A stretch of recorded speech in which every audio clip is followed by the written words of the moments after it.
And we're back, hopefully, for the final recording for this scenario. OSG's Napoleon's Last Gamble, Quatre scenario. We are now moving into the night PM turn here, according to the turn record track. And just to set that up, it does say that when you move into the night turn, you flip the order. There it is, player turns are reversed. So we immediately go into the coalition night phase here. Let me pull this over. And here's one breakdown of it. And we also do have another breakdown of it on the TRC.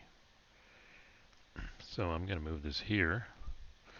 And if we follow this, well, first off, 1101 gets these reinforcements, but they're not going to move. Probably because I'd have to check the special rules. Maybe they have a night march order on them. But let's come back here and see what we're supposed to do. So the first thing is for a night turn, coalition disengagement phase. Any of his units in an EZOC has to move 1 or 2 hexes, not entering another EZOC. If no hex is available, they remain engaged. Units in a town, IP, or chateau are not required to disengage.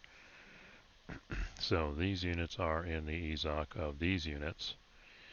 And if the order was reversed, just to look at that, they're in a town, so they wouldn't have to move. So these units can move 1 or 2 hexes and have to disengage.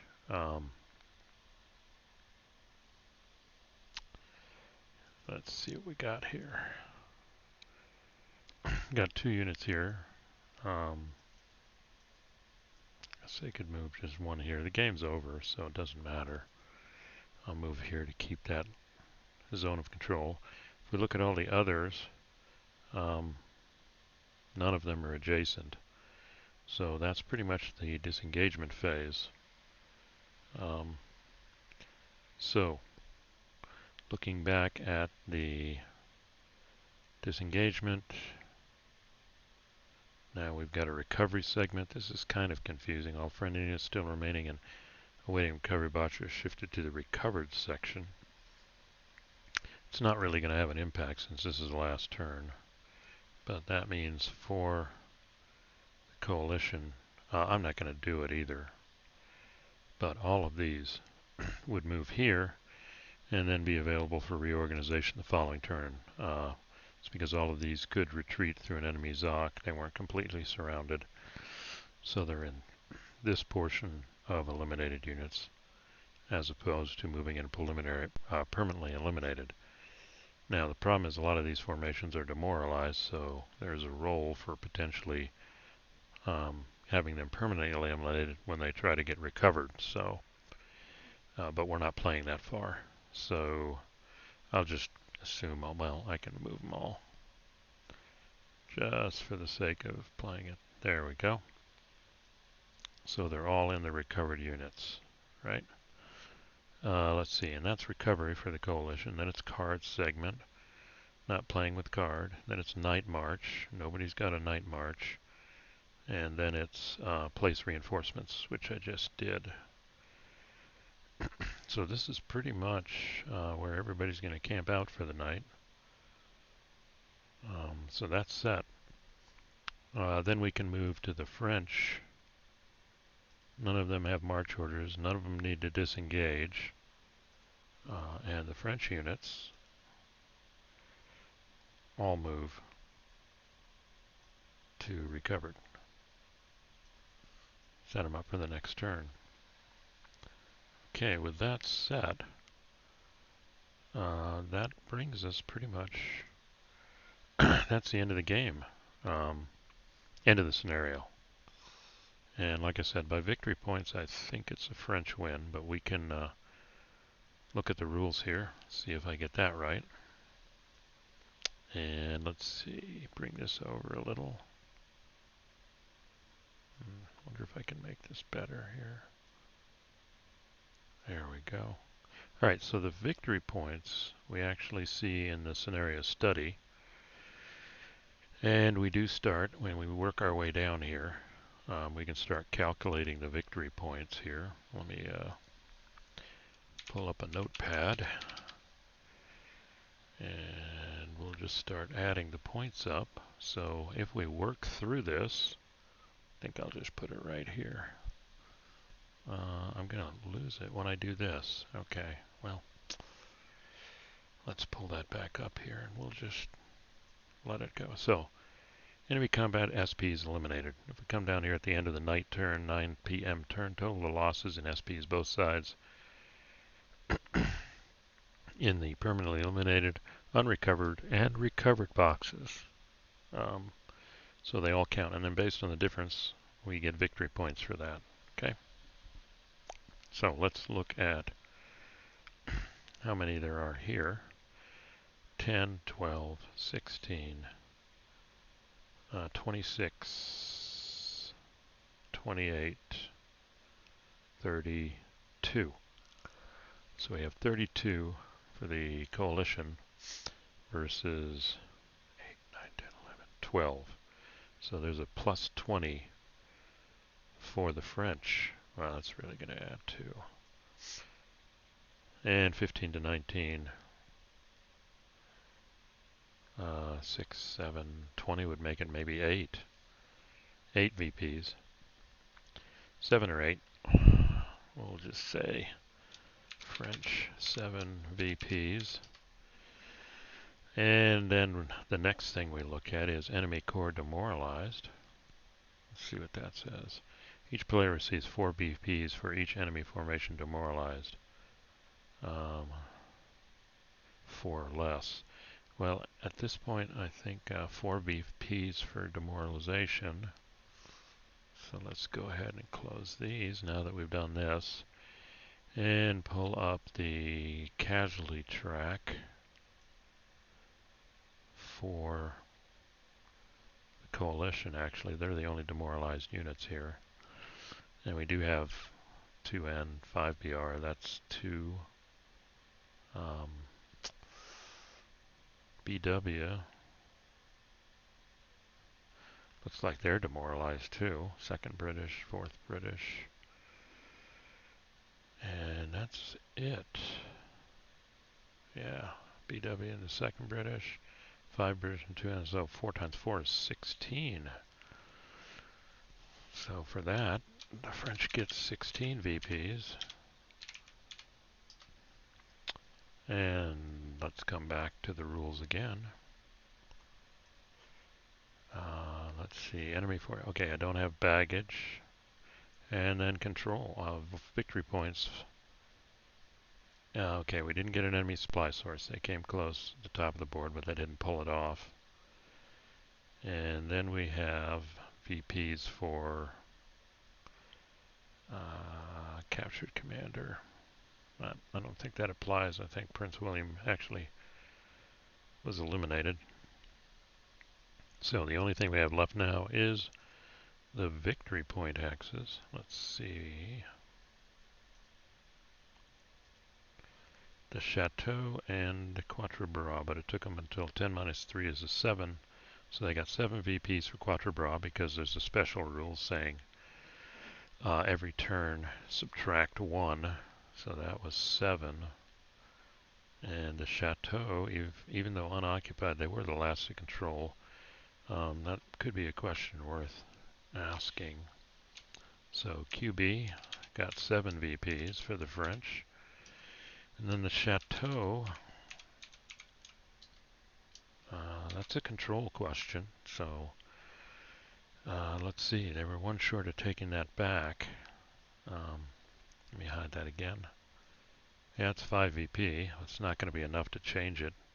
If I've done this right, that's 23, that's 30. I mean, we could call it right there, but I'm going to go ahead and see who really controls that chateau at this point. Alright, so the operative command is, the operative rules are right here. To be considered in control of a hex, friendly combat unit in supply must physically occupy the hex or be the last combat unit to have occupied or moved through it. Which the French did when they successfully stormed the chateau. I believe it was either turn 1, I think it was turn 2. Out of supply unit does not control, and so it doesn't say anything about just being in zone of control. So guess what? 5 VPs. So that's a resounding win, I would say. Levels of victory. Let's find the VP ratio. Two players is compared as a ratio, which determines the level of victory. Well, this is when total of VPs is 0, convert scores of 0 to 1 in order to calculate it. Well, it looks like the coalition didn't get any victory points. They didn't have victory point hexes. They didn't win the loss ratio. And none of the French were demoralized. So this is a monstrous more than 2 to 1. So if I played it right, yeah, this is a serious win by the French. Even though it looks threatening here. Now I will point out one thing I didn't play that could have had an influence on those final attacks. If we look at Quatre, sorry, I'm trying to find it there. We do have, there, 2835. And I know I'll probably pronounce it right. Daralon's first corps south is set up. It's south of here a little. Cannot be moved until play of card 29 if you were playing cards.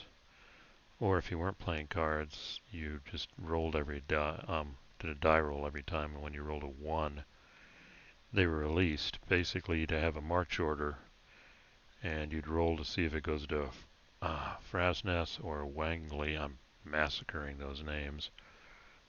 Which then could have been, and then when they're done with the march order, they could be removed, and they definitely have an influence on this part of it. So there's Frasness, if that's how you pronounce it. Not quite sure where I don't see Wagnally. So that could have had an effect on the game also. So I'm sure I made mistakes, but like I said, this is a learning game. And I think the way this proceeded, I don't know where Wagnally is. Thought it would be here. Could it be over here? If it is over here, then they wouldn't have had any impact in the game.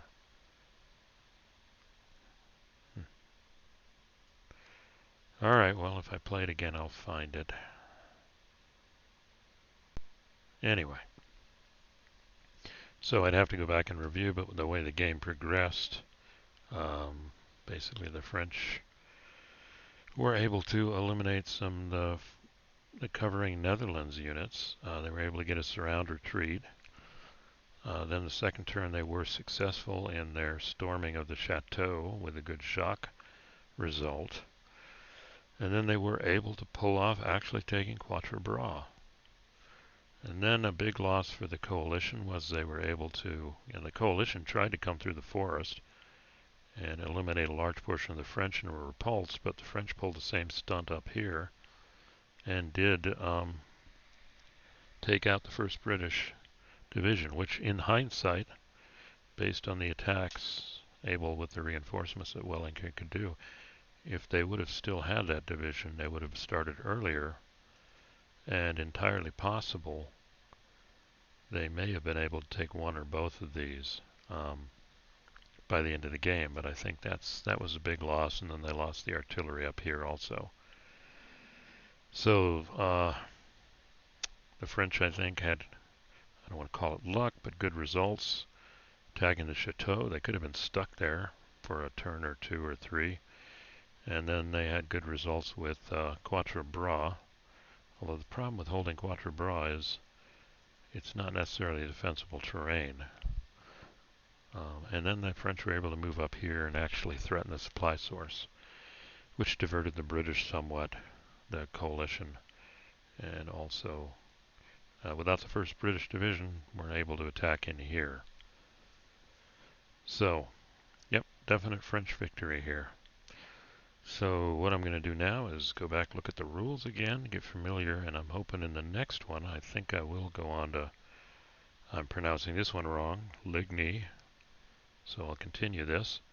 The next game I'm going to try and use vedettes, and I'm going to look at maybe hidden forces, which would be me forgetting between phases if possible, but that's a possibility. But I do want to do the vedettes. Maybe I'll look at the cards too. But like I said, moving on to Ligny. Next, over here, a lot more units. Prussians and the French, and Napoleon. So we'll try that next. I have built up my collection of games. Just got Napoleon's Wheel today. I have Napoleon in Russia. I have Napoleon at Leipzig. And yeah, let's see, Russia, Gamble, Leipzig. And I got Napoleon's Wheel, so I can do Austerlitz. So, yep, I'm loaded to bear for a while here. So I'll do Ligny, and then I think I'll work through all of these, and then I'll shift over to the next games. But hopefully, when I have one of these running pretty much most of the time here in parallel with the other games I'm playing. So anyway, if you've listened to this series, or this is your first one, there's some ones before this, but really appreciate if you did enjoy the video, this video, or the video series as a whole. Please like, and as always, please subscribe. So, thanks for listening, and we're moving on now.